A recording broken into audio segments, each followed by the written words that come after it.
Imaginez que vous êtes né dans les mauvais côtés du monde et que vous êtes à la recherche d'un avenir meilleur. Les frontières que vous devez défier ne sont pas seulement les frontières maritimes ou terrestres.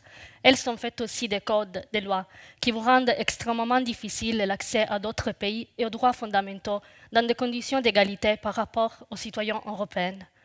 Mais surtout, vous devez défier les préjugés, les récits politiques et médiatiques qui vous stigmatisent comme un criminel, un terroriste présumé, c'est-à-dire comme un ennemi de la sécurité.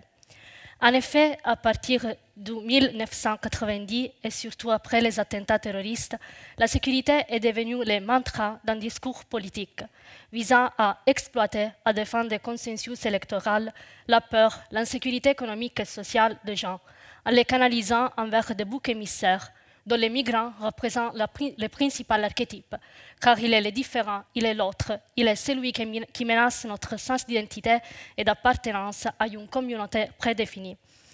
On a assisté, en d'autres termes, à la montée du populisme pénal, une stratégie de sécurité caractérisée par un usage propagandiste du droit pénal et dont effet c'est exactement celui de produire plus d'insécurité. Un droit pénal de la peur a été élaboré, c'est-à-dire un droit pénal visant à la marginalisation, à la déshumanisation, à l'exclusion des indésirables du territoire national. Cela aussi punissant ceux qui secourent les naufragés dans la mer. Mais les politiques de criminalisation de la migration révèlent bientôt leur caractère fallacieux. Loin de garantir la sécurité, elles finissent par reléguer les étrangers aux marges de la société, par les condamner à une irrégularité sans issue et à les exposer à un choix drastique, accepter un emploi sur les marchés noirs du travail ou se consacrer à des activités criminelles. Donc le droit pénal se révèle comme un miroir qui reproduit dans la société l'insécurité que les acteurs politiques avaient promis d'éradiquer dans la société.